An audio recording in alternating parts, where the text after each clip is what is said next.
درود بی پایان به ایران، درود بی پایان به همه شما دوستان عزیزی که بیننده این برنامه هستین. در خدمت شهرام سنجابی گرامی هستم با 29مین برنامه از مجموعه تاریخ آذربایجان. ماجرای حکومت ناصرالدین شاه بود هفته گذشته که ما رسیدیم به کارهایی که امیرکبیر در دوران کوتاه صدارتش انجام داد و حالا ببینیم سرنوشت امیرکبیر چی شد و بعد ادامه سلطنت ناصرالدین شاه.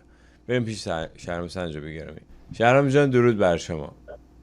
درود بر شما افشین گرامی و درود بسیار بر بینندگان گرامی شما در کانال بسیار ارزشمندتون و درود بر همه همیهنان میهن‌پرستان در سراسر جهان. سپاسگزارم از اینکه بازم در این برنامه شرکت کردی. ما گوش میکنیم به صحبت‌های شما، ادامه داستان. رسیدیم به کارهای زیادی که امیرکبیر در مدت کوتاه صدارتش انجام داد و شما موارد زیادی برشمردی. حالا ادامه ماجرا که سرنوشت امیرکبیر چی شد. گوش میکنیم صحبت شما. ما در برنامه پیشین به یه قسمت نه همه کارهای امیرکبیر در واقع پرداختیم و تاثیرات بزرگی که ایشون بر ایران اون زمان گذاشتن و حالا میپردازیم به پایان کار این مرد بزرگ که یک خاطره و یک کسرتی شد برای ایران یا بحث توسعه ایران. خب تو این 2-3 سالی که بود این بدخواهان همیشه از امیرکبیر بدگویی میکردن. خب اولش در رأسش خود مهدولیا بود، مادر خود ناصرالدین شاه، میرزا آخان نوری بود، کسی که در واقع با پاسپورت مثل حسن روحانی با پاسپورت انگلیسی از در واقع به عنوان نخست وزیر داشت کار میکرد تو اون سیستم، معاون نخست وزیر، معاون صدر اعظم و تلاش میکرد به اصطلاح زیراب امیر رو بزنه. و شخص حاجب الدوله که حالا یه لقب دیگهش اعتماد السلطنه است، این در واقع پدر محمد حسن خان اعتماد السلطنه، مترجم و مورخ معروف دوره ناصری هستش. این دوتا اعتماد السلطنه پدر پسر رو نباید با هم اشتباه گرفتش. به هر حال ناصرالدین شاه خب اون زمان آدم یک مرد جوانی بود، یک مرد 17-18 ساله بود، نمیشه ازش انتظار داشت. هرچند که ناصرالدین شاه به اصطلاح 40-50 ساله هم زیاد از لحاظ عقلی تفاوتی نداشت و اون خرابکاری که میکرد نشون میداد شاه این آدم به پختگی و بلوغ لازم نرسید. به هر حال ولی خب با توجه از بچگی این امیر به نوعی میشه گفت پدرش بود، پدر حالا یا بزرگش کرده بود. اون حس علاقه و محبتی که به امیرکبیر داشت باعث میشد که زیاد به این بدگویی بدخواهان چندان توجهی نکنه. اما در سفر همه چی در واقع بعد از سفر اصفهان در واقع میره به سمت خراب شدن. در زمانی که اینها به سفر میرن، ناصرالدین شاه همراه با امیرکبیر برادر ناتنی داشته به نام عباس میرزا. این عباس میرزا یا عباس میرزای ملکارا که از یک مادر کردم در واقع به دنیا آمده بود و امیرکبیر هم اینو خیلی دوست داشت، با امیرکبیر رابطه خیلی خوبی داشت. مادرش هم اونجا آمده بود همراه با این عباس میرزا، یه خانم نام خانم چهریقی. و به دلیل اون رابطه صمیمانه که بین این دوتا بود، بین در واقع امیرکبیر و عباس میرزا بود، ناصرالدین شاه جای بدبین میشه که چرا این همه با هم دیگه جیک و بک دارن و این بدگویان هم متوجه این قضیه میشن و هی سعی میکنن اون یه جورایی ناصرالدین شاه به این قضیه حساس کنن. به ویژه این که به اصطلاح به تازگی از پسرای ناصرالدین شاه مرده بود، پسری که پسر بچه کوچکی قرار بود به نوعی ولیعهدش بشه و تو این میان امیرکبیر پیشنهاد کرد که عباس میرزا ولیعهد ناصرالدین شاه بشه. این حرف خیلی ناصرالدین شاه رو حساس کرده بود که گویا مثلا اینا با هم یه سر و سری دارن، مبادا میخواد مثلا منو ورداره و عباس میرزا رو سر جای من بذاره. این در واقع القای بداندیشان بود که به ذهن و قلب این القا میکردن. تا اینکه در راه بازگشت حتی امیرکبیر هی با این مادر عباس میرزا هی میدید ناصرالدین شاه دارن با هم خصوصی صحبت میکنن، خیلی کنجکاو شده بود که جریان چیه. یه ذره امیرکبیر میشه گفتش که بی احتیاطی میکرد، با توجه که این همه حجمه بود علیهش، یه کمی به قول معروف با احتیاط جلو نمیرفت.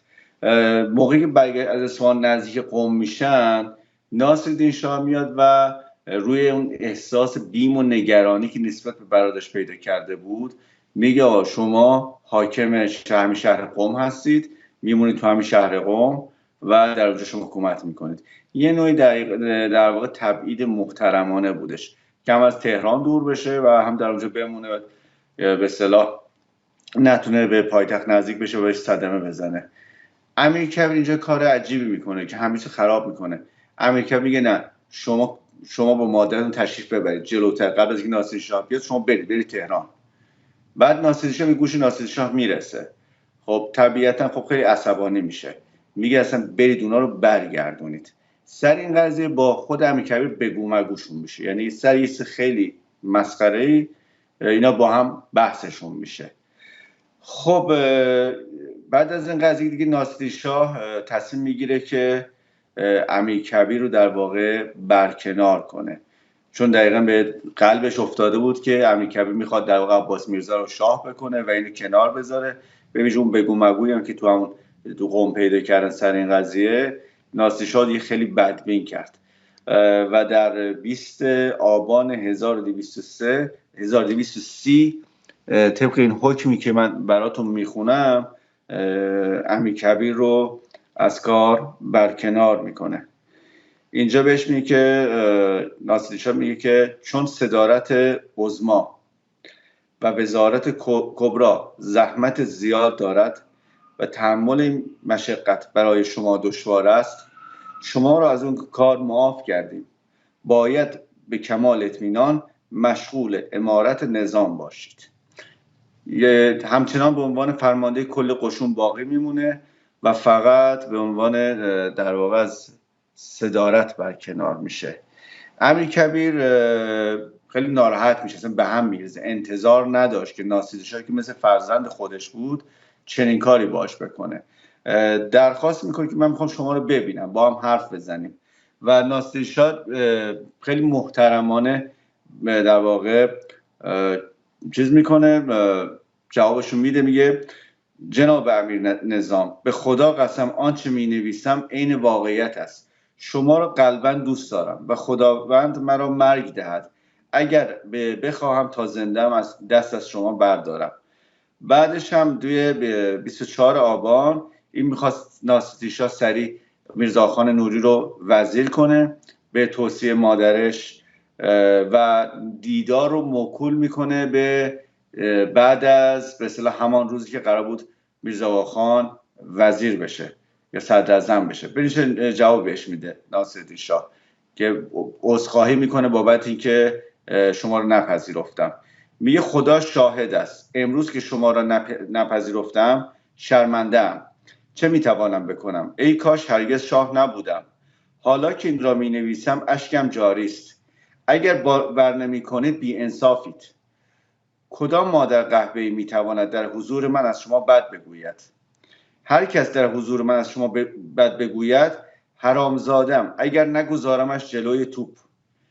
به علامت التفاتمان یک شمشیر الماس نشان قیمتی و همچنین حمایلی که به گردن خودم میاندازم رو برایتان میفرستم.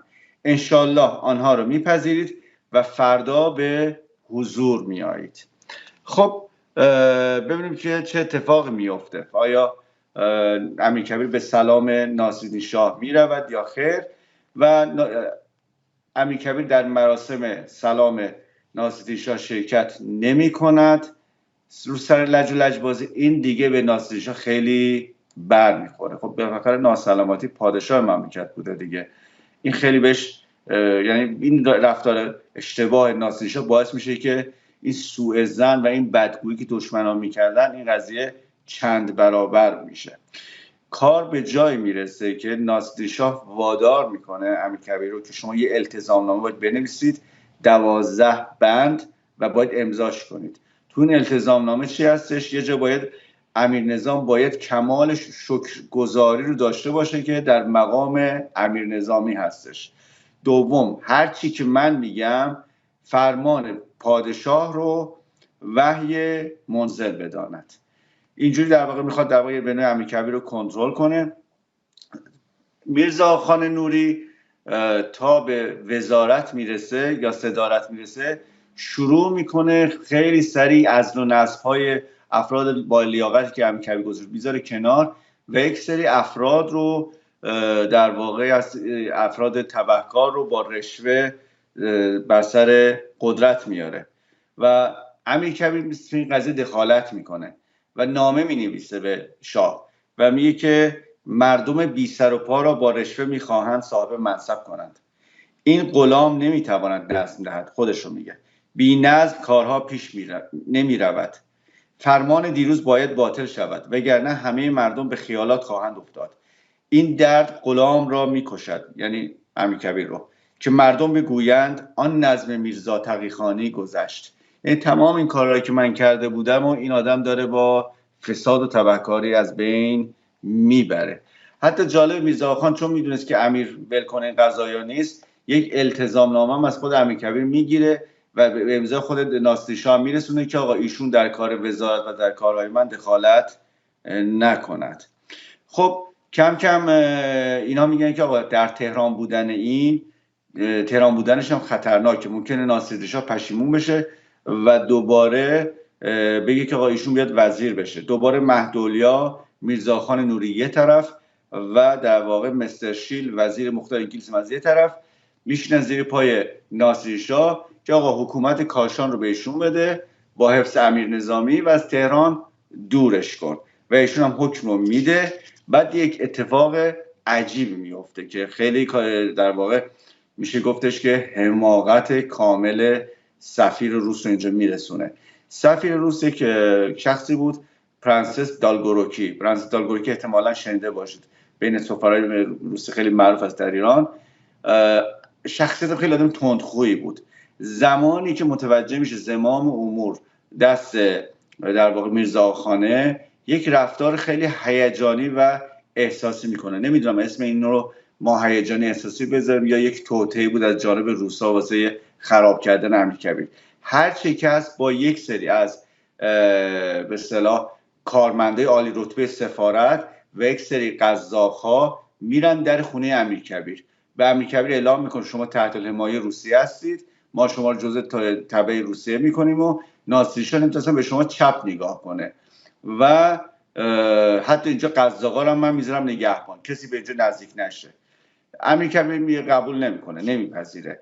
اما خبر به ناصرالدین شاه میرسه و این وسط وقتی که میشنوه جایی که خواهرش هست، خانه خواهرش هست، توسط قزاقان روس محاصره شده، خیلی غیرتی میشه و حتی سوگند میخوره که من میرم با این دست خودم گردنش رو میزنم اگر این تحت الحمایه روس شده باشه.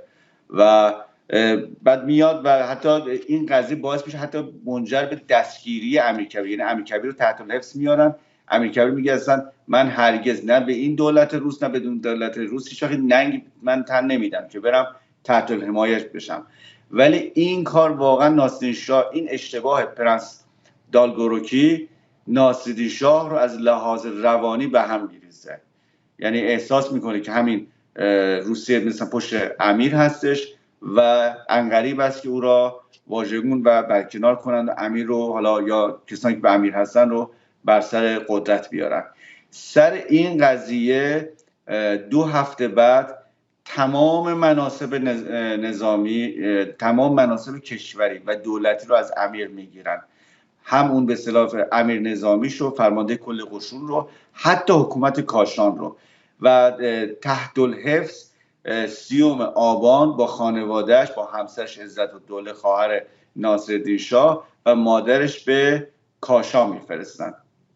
و باز هم در کاشان، زمانی که در کاشان هست، این بدگویان ولکن ماجرا نیستن، افرادی مثل میرزا خان نوری و حکم قتل امیرکبیر رو میگیرن که البته میگن این کار رو در زمان مستی ناصرالدین شاه این کار رو میکنن و حکم به یکی از مهمترین دشمنان امیرکبیر داده میشه، در واقع حاج علی خان فراشباشی مشهور به حاجب الدوله، حاجب الدوله یعنی پردهدار، که یه تیمچه هم به نامش در بازار تهران هست، بهش تیمچه حاجب الدوله میگن، به اسم این آدم خبیث هست.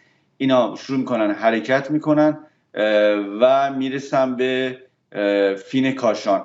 امیرکبیر تبعید شد به فین کاشان. فین در واقع یک روستایی بود در نزدیکی کاشان که یک باغی هم اونجا بود و امیر میره برای اونجا، برای موقع صبح حمام میره اونجا و عزت الدوله بسیار نگران امیر بود. میگن که آقا از تهران قراره که شاه برای شما خلعت بیارن و امیر امیدوار میشه، گویا شاه پشیمان شده و میخواد دوباره وزارت رو برگردونه، نگو که یک نقشه خیلی بدی براش دارن.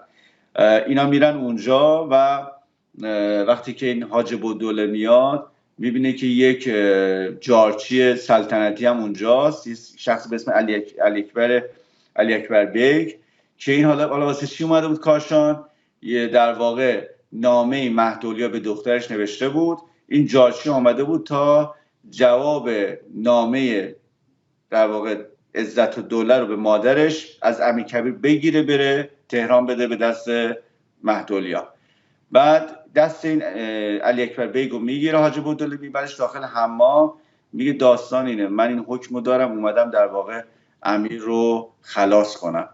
و میارن جلوی حمام رو حتی سنگچین میکنن که کسی نیاد، مبادا عزت الدوله به اون طرف بیاد. و امیر میرن اونجا، میبینن داخل حمام، میبینن که بله این یکی از خواجگان حالا حرمسرایی که به عنوان غلام با امیر آمده بود داره لباسه امیر رو تو حمام جمع میکنه. میرن امیر رو پیدا میکنن و میگن که بله این حکم شاهه و ما باید در واقع شما رو خلاص کنیم. میگه اجازه بدید من حداقل زنم رو ببینم، عزت الدوله رو ببینم، وصیت کنم. میگه اصلا همچین اجازه به شما داده نشده، چون میتونسته که در واقع عزت الدوله که خواهر پادشاه است دخالت کنه. و به اصطلاح امیر از دلاکی که در حمام بود میگه در واقع رگ هر دو دستمون بزن.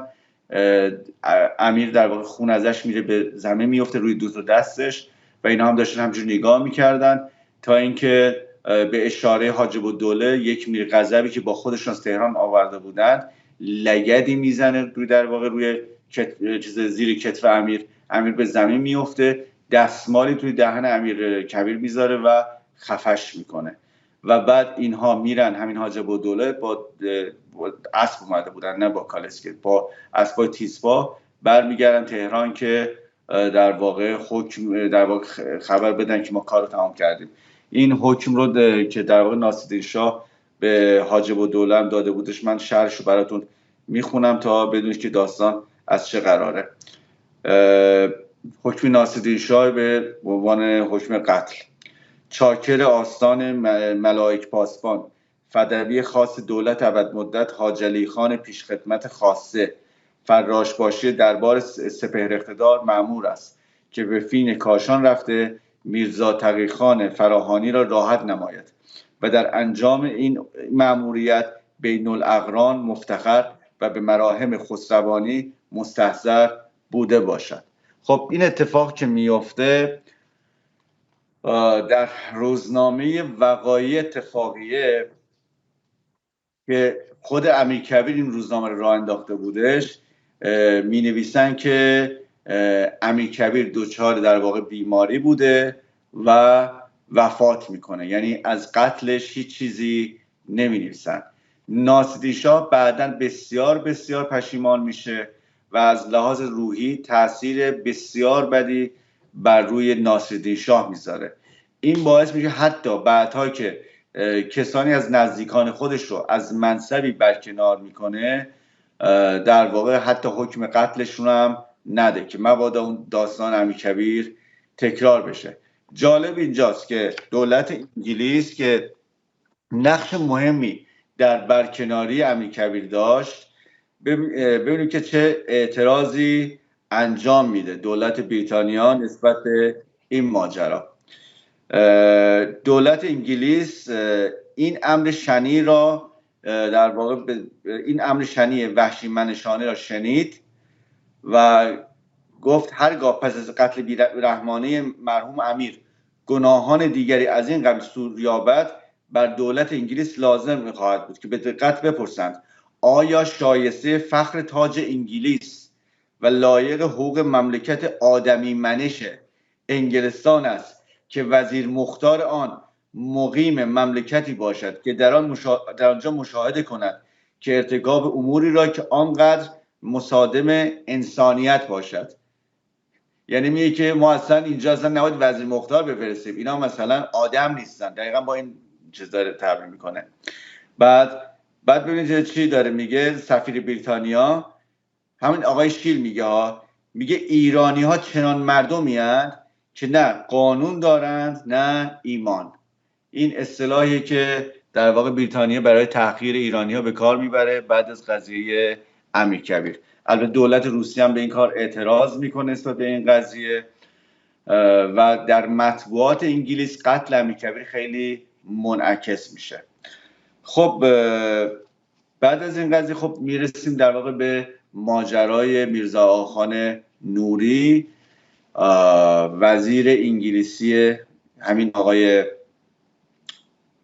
ناصرالدین شاه، که چه اتفاقاتی میفته. خب در دوره این چند ماه بعد از قتل امیرکبیر در 24 مرداد 1231 زمانی که ناصرالدین شاه با کالسکه از سمت نیاوران بیرون میاد، بابی ها تصمیم میگیرن به ترور ناصرالدین شاه. خب ماجرای درگیری کلا در واقع بابی ها و کلا ناصرالدین شاه و امیرکبیر دقیقاً میشه گفتش که برمیگرده به اعدام سید علی محمد باب. ولی خب قتل این، ببینید چیزی که هستش شوربختانه، ببینید بحث وقتی در مورد تاریخ بهاییت صحبت میکنیم، ورود به این بحث مثل ورود به میدان مینه. دو طرف در این سو وایستادن، یک سری به اصطلاح دشمنان بهاییت هستن با اون قرائت خاص خودشون، یک سری خود دوستان بهایی هستن که اینا هم در واقع با قرائت خاص خودشون. ولی واقعیت تاریخی یک چیز است. از این حب و بغضا رو بذاریم کنار، یک مسئله دیگه است. ببینید یکی از دلایل مهم قتل در واقع سید علی باب به خاطر همان حرکت قیامی بودش که بابیان در ماجرای قلعه طبرسی انجام میدن. این مسئله که کمتر در مورد تاریخ روش صحبت شده. ببینید در دو برنامه قبل من صحبت کردم در مورد قضیه بدشت. در واقع بدشت توی باغ‌ها کاروانسرایی که در روستای بدشت بود، هم بهاءالله هم قرةالعین نسخ دین اسلام رو اعلام میکنن. بلا فاصله بعدش شروع میکنه ملا حسین بشرویی عده‌ای از بابی ها رو جمع میکنه، از سمت خراسان حرکت میکنه به سمت تهران و پرچم سیاه هم با خودشون برمیدارن. این پرچم سیاه برداشتن در واقع میخواست در واقع مردم به نوعی مردم تحریک بشن، چون به خاطر که در احادیث آخرالزمانی که هست در مورد قیام امام الزمان آمده که در واقع هر موقع، این به نقل از پیامبر اسلامه، هر موقع پرچم‌های سیاه را از سوی خراسان دیدید برید به اون سمت. یعنی اون سید خراسانی اونجاست، این در واقع داره میاد به پیشواز امام زمان و برید در واقع دورش رو بگیرید. یک محاسبات کاملا اشتباهی میکنن. هم میشه گفتش که رهبران بابی اینا وقتی که اون شور و شوقی که در ایران شکل میگیره به خاطر بحث باب، خب باب زمانی که اومده میگفت من باب امام زمانم، جامم آماده بود، جامی که دیگه به تنگ آمده بود از فقر و بدبختی و اینا، دنبال یک منجی بود، دنبال یک تغییر بود. تا زمانی که این بحث نسخ دین اسلام اعلان نشده بود در واقع این دسته دسته مردم به سمت بابیگری گرایش پیدا میکرد.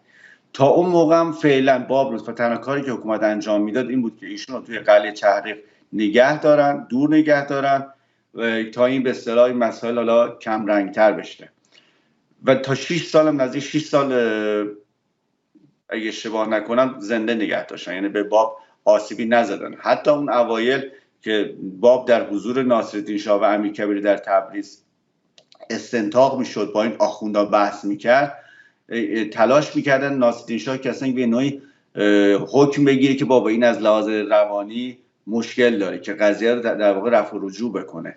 ولی به هر حال دیدن نه قضیه داره بالا میگیره، طرفدارا دارن زیاد میشن، تصمیم گرفتن فعلا تو اون قلعه بمونه. هیچ آسیبی هم تا اون موقع بهش نزدن، تا اینکه در ماجرای بدشت هم قرةالعین، یعنی کسی که اصرار داشتن به بحث نسخ دین اسلام، یکی قرةالعین بود، دومی شخص بهاءالله بود که اصرار میکنن که این قضیه رو ما انجام بدیم. ملا حسین بشرویه که میشه گفتش که جز اولین نفری که حروف هی هستش، یا بهتر بگیم نفر اول هستش، مخالفت میکنه ولی خب اینها میگن که نباید این کار رو انجام بدیم. یه در محاسباتشون اشتباه میکنن، یعنی یک عجله شتابی رو این قضیه به خرج میدن.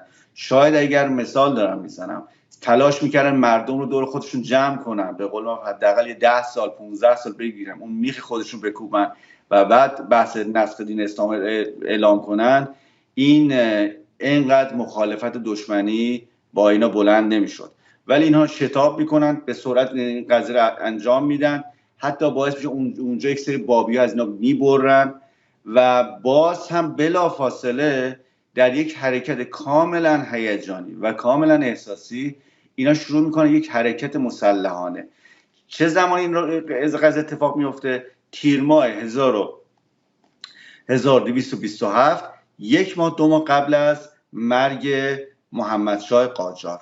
یعنی اینا خب دیده بودن که محمد شاه حالش خوب نیست، خبرها رسیده بود و عنقریب است که بمیرد.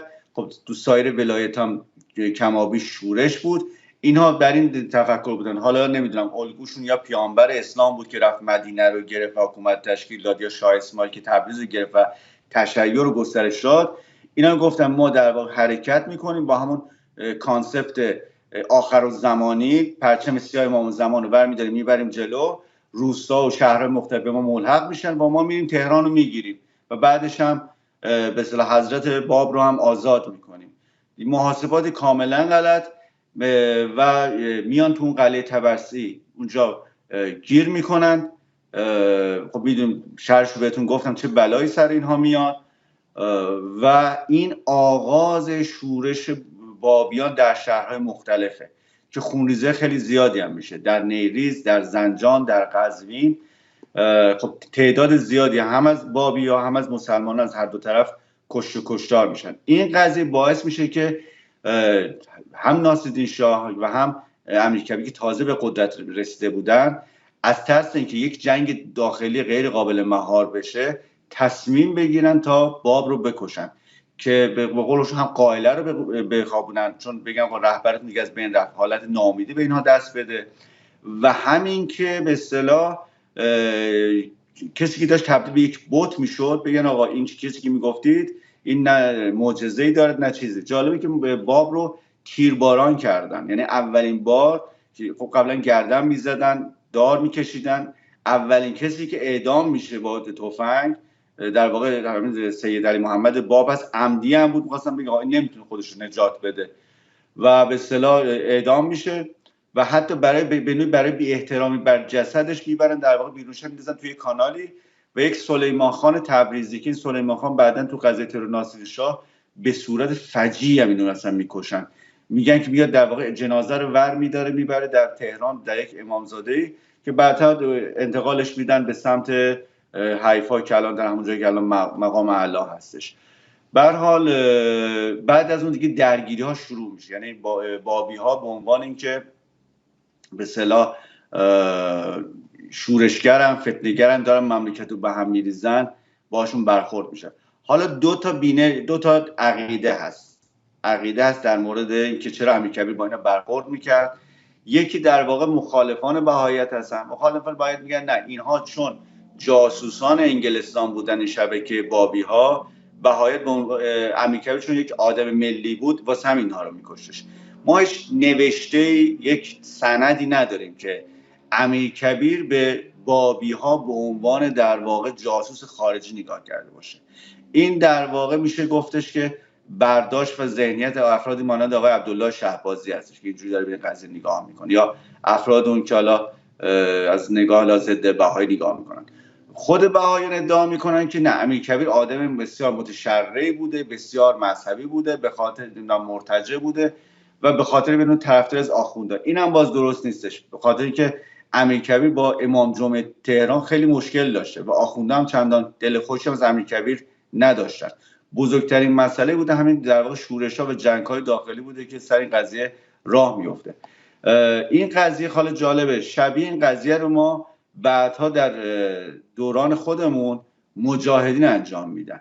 مجاهدین خب یه مثال جالبیه بدونید، تا بین سالهای مثلا 2 ماه 3 ماه مونده تا به اصطلاح پیروزی شورش 57 تا 1 سال بعدش میشه گفتش که مجاهدین تبدیل میشن به یک گروه بسیار محبوب، به نوعی که حتی جوانان مجاهد یک الگوی ایدئال تلقی میشدن بین جوانان ایرانی و اینها خیلی در واقع بچهای دبیرستانی رو، بچهای دانشگاهی که اون زمان دانشگاه تعطیل هم شده بود، در واقع دور خودشون جمع میکنن و بعد مسعود رجوی در یک قمار خیلی عجیب و غریب و باور نکردنی در خرداد 60 همون کاری که در واقع خمینی دنبالش بود، اصلا ملاها اصلا دنبال این بودن که مجاهد رو به جنگ با خودشون بکشن، در واقع کار رو انجام میده و اعلان جنگ مسلحانه میکنه 30 خرداد 60 و در واقع این فرصت طلایی به رژیم جمهوری اسلامی میده تا نه تنها به اصطلاح مجاهدین بلکه تمام گروه‌های سیاسی و مردمی رو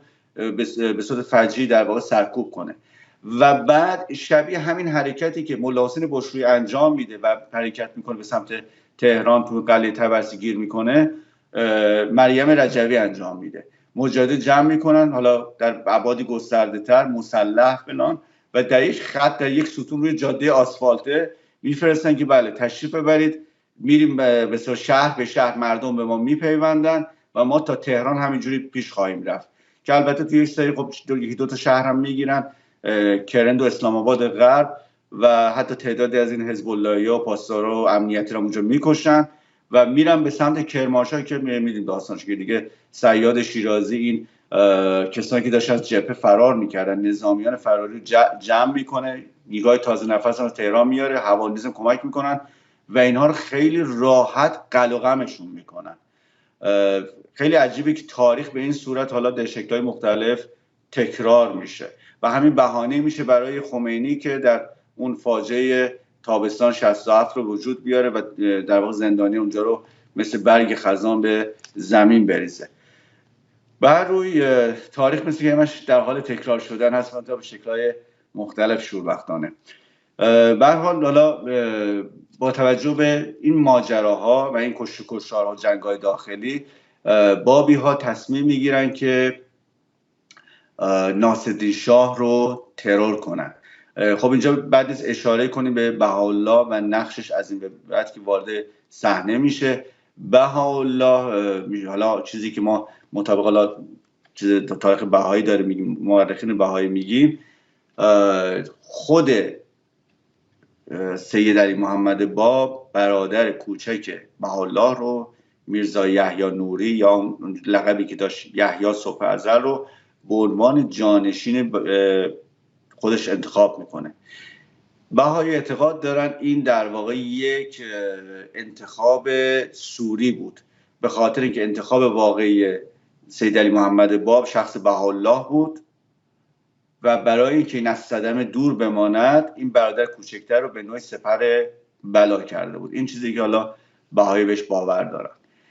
به هر حال بهاءالله زمانی که جنگ قلعه طبرسی میشه میاد به سمت قلعه طبرسی، البته دنبال این بود که به نوعی پادرمیانی کنه، با مذاکره قضیه رو تمام کنه.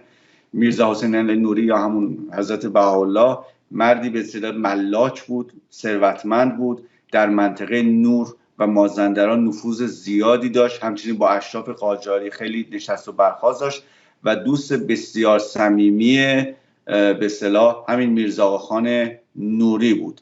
این حالا در همین قضیه جالب بدون چه اتفاقی میفته و بعد از ترور ناصرالدین شاه همین خانم مهدولیا رفیقه میرزا آقاخان نوری انگشت میذاره روی به اصطلاح میرزا آقاخان نوری و میگه من میدونم تو بابی هستی، تو این ترور دست داشتی و باش درگیر میشه به شدت.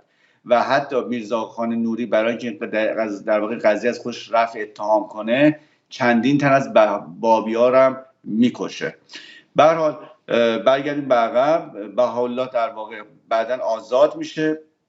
البته زمانی که تو آمل زندانی شده بود محمد شاه حکم مرگش رو داده بود، ولی به دلیل مرگ محمد شاه در واقع خلاص میشه از زندان. بعد میاد به سمت تهران. در تهران که مستقر میشه در منزل بابی ها با کسانی که میخواستند حکم ترور در واقع ناصری شاه رو اجرا کنن، یا درست‌تر بگم دقیق‌تر بگم برنامه ترور اجرا کنن، مخالفت میکنه و میگه که این کار در واقع برای ما بسیار گران تمام خواهد شد. ولی بابی ها نمیپذیرند و میرن و به بهانه دادن عریضه شلیک میکنن. یکی از گلولا به ناصری شاه میخوره، زخمیش میکنه. یکی از همراهانش کشته میشه، ولی همراهان ناصری شاه موفق میشه اینها رو دستگیر کنن. بعد از این قضیه ناصری شاه قلع و قم بسیار شدید بابی ها رو شروع میکنه. حتی به اصطلاح میرزاخان نوری برای اینکه این به اصطلاح بابی ها انتقام رو از شخص ناصری شاه نگیره، میارن بابی ها رو تقسیم میکنن، یعنی برای کشتن دقیقا اینا رو تقسیم بندی میکنن. یه سری اینهایی که مثلا دانشمند بودن، عالم بودن، اینها رو میدن دست به اصطلاح دانشجویان دارالفنون که شما اینا رو بکشید. یه سری رو میدن دست آخوندا، اونایی که مثلا ملا بودن، بابی شده بودن، میدن دست آخوندا. تقسیمشون میکنن بین مردم که هر جوری که میتونید اینها رو در واقع بکشید، هر چقدر شدیدتر و بدتر بهتر. و رفتار عجیب غریبی هم با اینا انجام میشه. عده اینا رو ارهشون میکنن، مثلا خود همین سلیمی خان تبریزی رو اصلا بدنش سوراخ میکنن، شمع فرو میکنن، شمع روشن، یعنی خیلی بهش میگن شمع آجین کردن. شمع رو از این تهش فرو میکنن، شمع که کم کم تموم میشه این آتشش میرسه به بدن شما. چه دردی رو این بینوا باید تحمل کنه. کار خیلی عجیب غریبی، چشم در آوردن، دست بریدن، یه وحشیگری تمام عیار. خب تو این قضیه میگن که آقا پشت این قضیه هم میرزا حسین علی نوری هم یا هم بهاءالله هم پشت این قضیه هستش. میرزا حسین علی نوری در واقع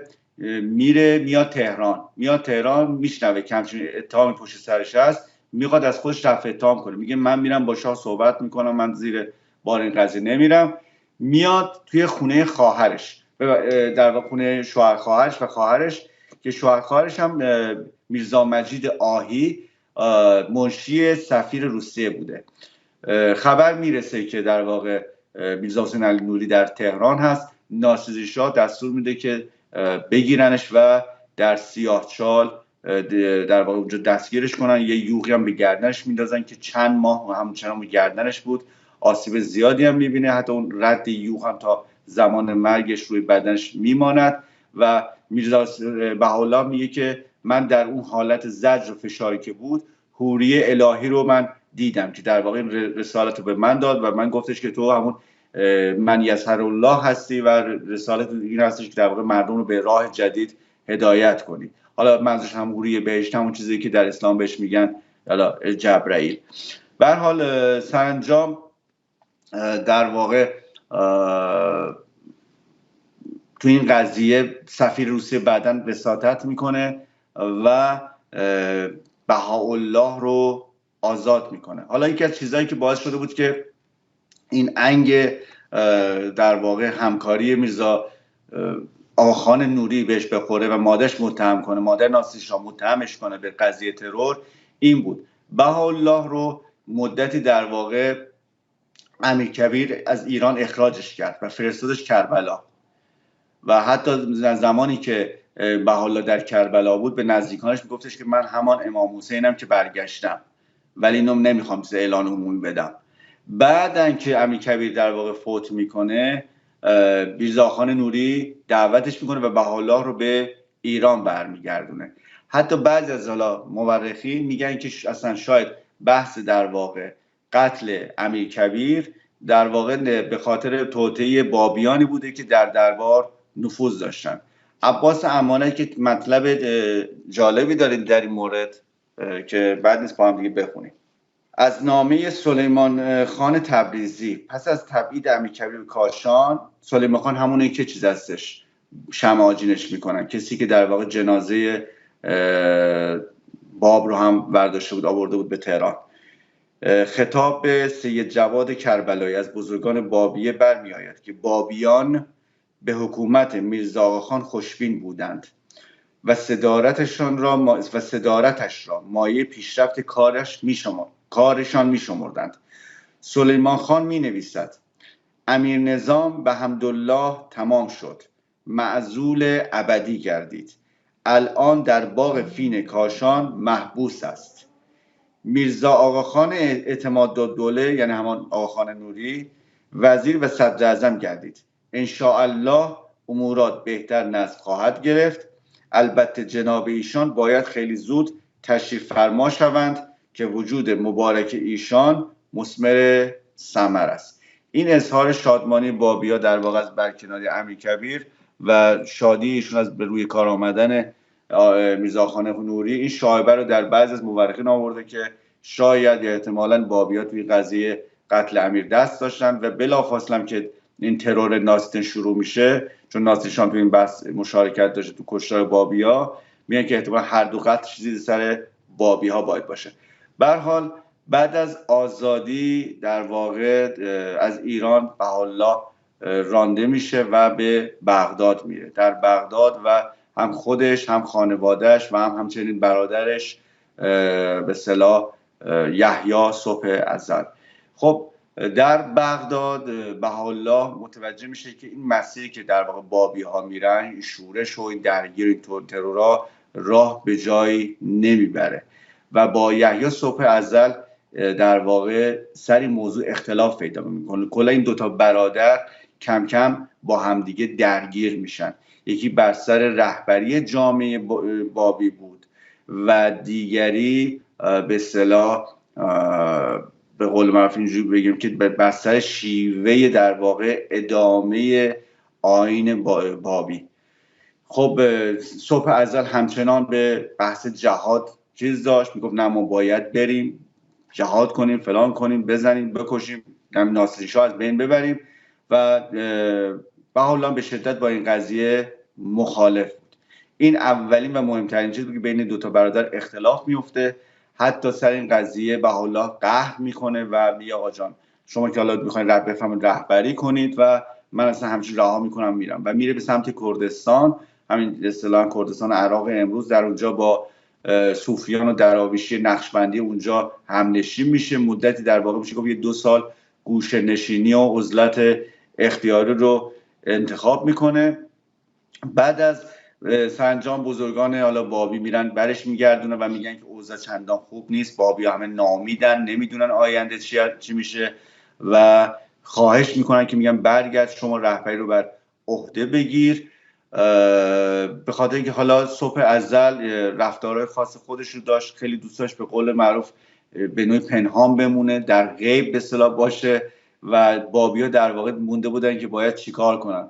بالاخره بهاءالله میپذیره و به بر میگرده و سرانجام در 1242 اول اردیبهشت، دقیقاً 1000 سال بعد از غیبت امام زمان، یعنی یه جور تنظیم میکنه دقیقاً بیفته به اون 1000 سال دقیقاً، در باغی به نام باغ نجیب پاشای بغداد اعلام میکنه که من در واقع همون من یسر الله هستم، مظهر ظهور الهی هستم و همان روز به عنوان بزرگترین عید بهایی به عنوان عید رضوان در واقع شکل میگیره، عید رضوان. خب و از اون به بعد دیگه کسی پیروان بهاءالله میشن، اکثر بابی ها در واقع میان به دنبال بهاءالله و از اون به بعد دیگه بهایی نامیده میشود. البته واژه بهایی بیشتر از دوره پهلوی مستلزم میشه. در دوره قاجار به کل مثلا پیروان حالا چه آنهایی که حالا بابی بیانی بودن، طرفدار صبح ازل، چه طرفدارای بهاءالله، همه کلا میگفتن بابی. به هر حال کم کم اختلافات برادر همچنان بالا میگیره با فشار دولت ایران اینها به استانبول رانده میشن، در استانبول بمونن. بعد از 3.5 ماه دوباره به ادرنه رانده میشن و کم کم اختلافات به جای میکشه که و حالا اعلام میکنه که صبح ازل میخواست منو مسموم کنه و من از بین ببره. خانه‌شو جدا میکنه در 1245 به در 1246 رسما اعلام براءت میکنه. صبح ازل رها نمیکنه ضربه زدن به برادرشو، سعایت میکنه، خبرچینی میکنه به دولت عثمانی که بله این بهاءالله با انقلابیون بلغارستان در ارتباطه، اونها رو همیشه در واقع تحریک میکنه. با این کار باعث میشه که عثمانی‌ها بیان و بهاءالله و کل خانواده‌اش بفرستن به قلعه عکا در فلسطین و مدت‌ها نزدیک 2 سال در اون قلعه همراه با 70 نفر دیگه از بهائی‌ها با حالت زندانی اونجا میمونه. حتی یکی از پسراش هم به خاطر سختی شرایط فوت میکنه. صبح ازل هم میفرستن به در واقع شمال قبرس، هم قبرس شمالی امروز در اونجا بمونه.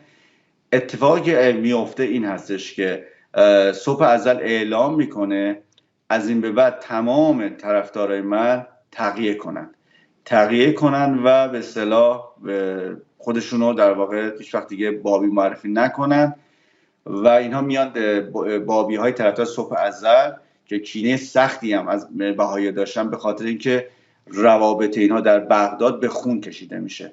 یعنی این اختلافات درگیری که بین 2 تا برادر بود به طرفداران کشیده میشه و طرفداران شروع میکنن تو بغداد همدیگه رو کشت و کشتار کردن، دشمن خونی همدیگه میشن. یعنی میرفتن در خونه همدیگه تو بغداد، مثلا 2 نفر قمه به دست صدا میگه آقا فلان بیا بیرون کارت داریم، همونجا با قمه میزدن اونو ناکار میکردن و میرفتن که اصلا یه جو خیلی بدی هم تو بغداد ایجاد میکنه. آقا چه خبره، اینا کیان دارن همدیگه رو میکشن؟ این دشمنی و کینه ادامه پیدا میکنه.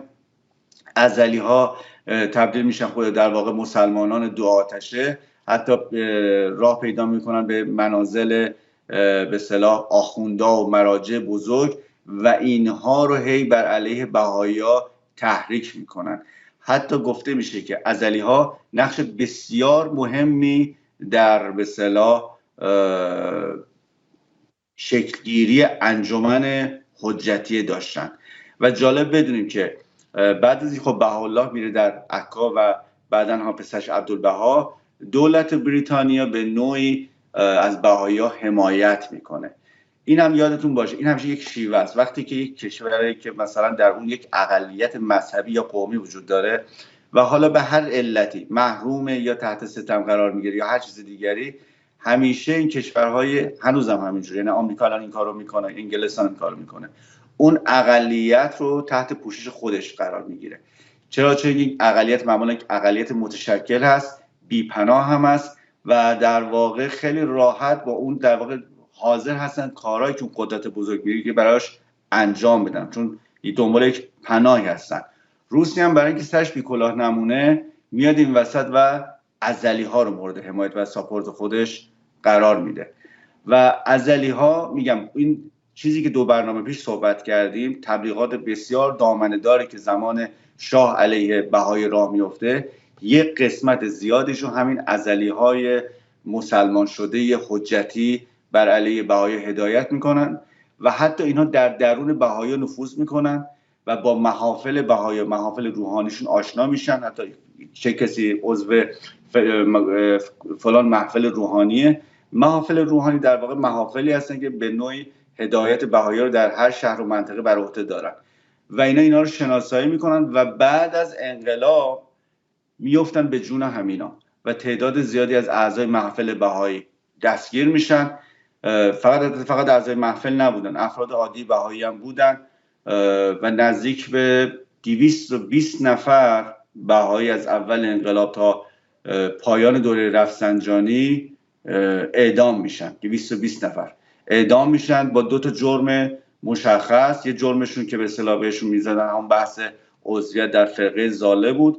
دومین در واقع حکمی که در واقع میزدن معمولا به اعضای اعضای محفل روحانی اتهام میچسبوندن، جاسوسی برای اسرائیل.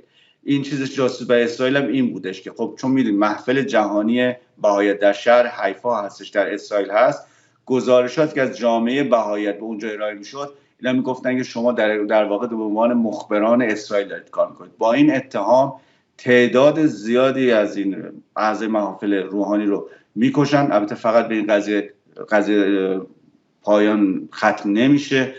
تمام بهاییان از ادارات دولتی، از مشاغلشون پاکسازی میشن، تو دانشگاه‌ها، مدارس مورد آزار و ستم عجیبی هم قرار میگیرن. حتی آدم‌های عادی که بدترین و وحشتناکترینش یک دختر 16 ساله شیرازی اگه اشتباه نکنم، مونا محمود اگه اشتباه نکنم اسمش رو، که این دختر جوان 16 سال بیگناه رو فقط به خاطر که بهایی بود به طرز فجیع از بین میبرن.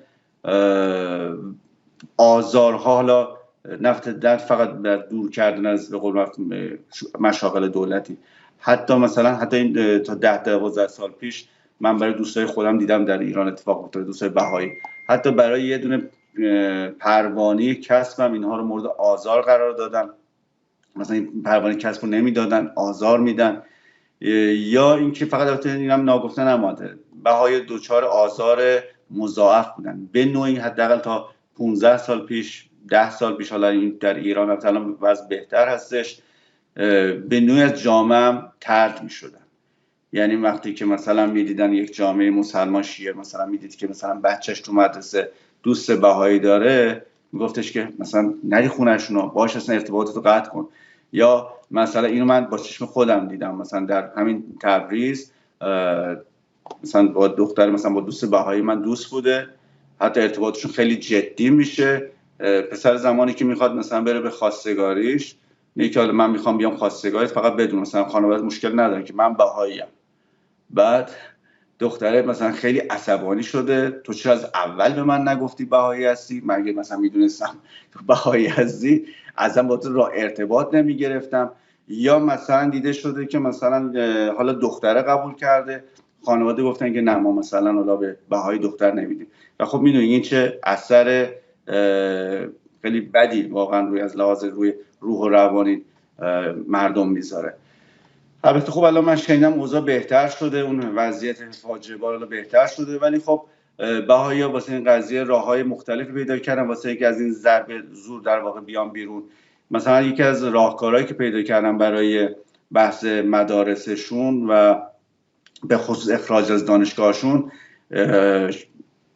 اجرای، یعنی میگم تدریس درس‌ها به صورت مخفی برای بچه‌های بهایی بود. یعنی اساتیدی که حالا بهایی بودن، حالا پزشک بودن، آرشیتکت بودن یا هرچی بودن، در خانه به بچه‌های بهایی تدریس میکردن و این درسی که بچه‌ها پیدا میکردن اینا امضا مهر میکردن و این بچه‌ها میتونستن در بهترین دانشگاه کانادا و آمریکا به اصطلاح برن و پذیرش بگیرن، بورس بگیرن و درس بخونن. یعنی اقدامی که جمهوری اسلامی کرد برای نابود کردن اینا نتیجه عکس داد و یک قشر توانمند از تحصیل کردگان در تمام رشته از بهترین دانشگاه آمریکا و کانادا در بین جامعه بهایی شکل گرفت که الان دارن زندگی میکنن. بر روی این ماجرای در واقع داستان پر فراز و نشیب جامعه بهاییت بود. فقط در مورد کاملش کنم، بهاءالله بعد از فوتش پسرش عبدالبها رو جانشین خودش میکنه. بهاءالله در واقع میشه گفتش که به نوعی رشد جامعه بهایی مدیون بهاءالله، به خاطر که بهاءالله شروع میکنه به ساختن تشکیلات و یک ارگانیزیشن رو طراحی میکنه، همون چیزی به عنوان محافل جهانی، محافل روحانی محلی درست میشه. در اولش در واقع مدیون بهاءالله، بعدش پسرش عبدالبها، که این قضیه ساختن تشکیلات و سازماندهی باعث میشه که خیلی سریع بهاییت رشد کنه در آسیای میانه، در اروپا، آمریکا.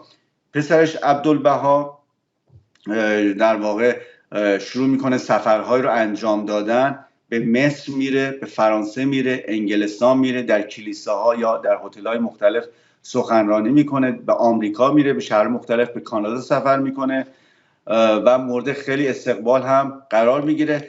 و جالب اینجاست بدونید که زمانی که از انگلستان میخواست بره آمریکا، همون کشتی معروف تایتانیک که بودش، خب این کشتی بسیار گرانی بود و بهاییان از آمریکا چند هزار دلار میفرستن به شخص عبدالبها و میگن که شما که تشریف میارید تا با این کشتی تایتانیک تشریف بیارید. عبدالبها اینو قبول نمیکنه و این پولو میده به خیریه، میگه من با همون کشتی ایتالیایی میام و با این کار در واقع باعث میشه که جان سالم به در میبره. یعنی اگر پذیرفته بود و وارد شده بود، همراه با اون کشتی از بین رفته بود. بعد از اون در واقع نوه بهاءالله در واقع شوقی افندی میشه گفتش که آخرین رهبر بزرگ جامعه بهاییتش که بعد از اون دیگه هدایت جامعه بهاییت رو محافل روحانی در واقع بر عهده دارن که مرکزشون هم در حیفاست. شوقی افندی در واقع کسی هستش که کوه کرمل در حیفا رو خریداری میکنه، اونجا طراحی میکنن و تبدیل میشه به مرکز جامعه بهاییت. اون آرامگاه هم که شما میبینید، آرامگاه بهش میگن مقام اعلی، هم در همونجا میسازه و به نوعی امروزه حیفا مرکز تشکیلات جهانی بهاییت هستش. بهاییت حالا در ادامه تاثیرات زیادی روی جنبش روشنفکری ایران میذاره و به ویژه در انقلاب مشروطه. البته در حین انقلاب مشروطه بهاءالله دخالتی در این قضیه نمی کند. در قضیه به خاطر میترسید که مشروطه‌چی‌ها متهم بشوند به بهایی بودن و بابی بودن، ولی زمانی که مجلس شکل میگیره در واقع از جامعه بهاییت میخواد که بیان و به ایادی امرالله رأی بدن که اینا هم چند نفر وارد مجلس بشن و بتونن به بهایی کمک کنن. ایادی امرالله هم که وقتی میگیم 50 نفر بودن که انتخاب شد از سمت بهاءالله که بروند به اصطلاح دین بهاییت رو در سراسر جهان پراکنده کنن. خب من فقط برای که حالا آشنا بشید با به اصطلاح یه خلاصه اندیشه‌های بهائی‌ها، من چند تاشو براتون میگم. اعتقاد به برابری زن و مرد، جستجوی مستقل حقیقت و رهایی از تقلید که اینا رو بهائیت اصطلاحاً بهش میگن تحری حقیقت. یعنی یه نفر که حتی بچه بهایی چون پدر مادرش بهائیان نمیتواند بهایی تلقی شود، باید خودش دوباره این کتابا رو بخواند و خودش به این باور و ایمان برسد که بهایی شده است. بعد بهایی باور دارن که احکام، یه سری از احکام تغییر ناپذیرند، ولی بعضی از احکام میتونن با توجه به زمان تغییر کنن، همه فقط در برابر به اصطلاح خداوند پاسخگو هستن، نه کسی دیگری. بعد ازم خدمتون که عضویت در احزاب قدغنه، جنگ مقدس یا جهاد باز قدغنه. گفتیم که یکی از اختلافات بهاءالله با چیزام در واقع با برادرش سر همین موضوع بود. تعلیم و تربیت اجباری هستش در آیین بهاییت. بعد 3 نماز دارن که هر فرد بهایی حق انتخابی که از اونها رو داره. بعد ماهای خاص خودشون رو دارن که آخرین ماه تقویم بهایی رو روزه میگیرن. رابطه جنسی فقط بین زن و شوهر مجاز شناخته شده و همجنسگرایی هم مجاز نیست و استفاده از مشروبات الکلی و داروهای روانگردان و تریاک هم مجاز نیستش. خب بهاءالله مثل پیامبر اسلام نامه می-نویسه به پادشاهان جهان، به ناپلئون سوم، پاپ ناصرالدین شاه و سلطان عبدالعزیز، و اونها رو دعوت میکنه به صلح جهانی و ورود به آیین بهاییت. کتاب‌هایی که می‌نویسه کتاب‌های اقدس، ایقان، کلمات مکنونه، جواهر الاسرار، 4 بادی، 7 بادی، که کتاب اقدس خود بهاءالله اعلام میکنه که به من وحی شده و هم جایگزین قرآن است و هم جایگزین بیان، کتاب سید علی محمد باب. خب از دیگر اعتقاداتشون در واقع پول مشترک جهانی است، یک خط و زبان بین‌المللی است، یعنی چیز ایدئالشون هست. در واقع اون چیزی که ما بهش میگیم مثلا گلوبالیسم، این در واقع آرمان جامعه بهاییت هستش. یک نظام آموزش همگانی، ترک تعصبات دینی و پرهیز از ملی‌گرایی. به هر حال خود عبدالبها، شخص عبدالبها پسر بهاءالله، در زمان جنگ جهانی اول، چون اینها مزارع خریداری کرده بودن در اردن و فلسطین و به کسانی گرسنه بودن حالا غذا میرسوندن، دولت بریتانیا به خاطر این اقدامات انسان دوستانه در 27 آوریل 1920 به بهاءالله لقب سر داده میشه، همونی که توی عکس دارید میبینید. و همونطور که گفتیم بعد از عبدالبها نوه دختریش در واقع شوقی افندی نوه دختری عبدالبها و نتیجه بهاءالله هستش که ایشون رهبر جامعه بهاییت میشه. افراد معروف که حالا هستن میتونیم ازشون نام ببریم. بهاییان ابتهاج معروف هستش، رئیس سازمان برنامه بودجه، هوشنگ ابتهاج، هوشنگ سیحون، حسین امانت، میرزا عبدالله فراهانی بنیانگذار همون در موسیقی دستگاهی، احسان یار شاطر، زیا آتابای، ببخشید رئیس سازمان برنامه بودجه ابوالحسن ابتهاج بود که ایشون هم بهاییه. سید محمد علی سپهبد محمد علی خادمی رئیس ستاد نیرو هوایی، دکتر ایادی پزشک مخصوص شاه، بعد ازم خدمتتون فریدون فروغی خواننده معروف قبل از انقلاب، فریبرز صهبا آرشیتکت معروف که همین چندین در واقع معابد بهایی رو طراحی کرده. البته بهایی معبد ندارن، یه چیزی دارن به اسمش مشرق الاسکار که 8 تاش تو دنیا ساختن، ترکیبی است از جای عبادت و دعا و محل خدمات عمومی و اینجور چیزا که میگن مشرق الاسکار. انوشیروان روحانی موزیسین معروف، شبنم طلوعی، بهزاد فراهانی که دخترش همین گلشیفته فراهانیه، هوشمند عقیلی، اهدیه، فرزانه تاییدی و زری خوشکام که میدونید زری خوشکام همسر علی حاتمی. اینا در واقع افراد معروف جامعه بهایی هستن که البته خب تعداد خیلی زیاد. حالا من اونایی که مردم میشناسنشون مثلا خانمی بوده که بنیانگذار سازمان هواشناسیه، خیلی هستن از در جامعه بهاییت. اینم در واقع مطالبی که قابل ذکر خدمت شما گفتم. اگر سوالی هست من در خدمتتون هستم، اگر نیست ما ماجراهای مربوط به میرزاخان نوری و اتفاقات بعدش مثل عهدنامه پاریس و ماجراهای سفرهای جناب ناصرالدین‌شاه و به اروپا کم تأسف‌بار هم خنده‌دار خدمت در واقع دوستان هم میهنان ارائه خواهم داد. سپاسگزارم از وقتت، استفاده کردیم طبق معمول و داری بعد. بدرود.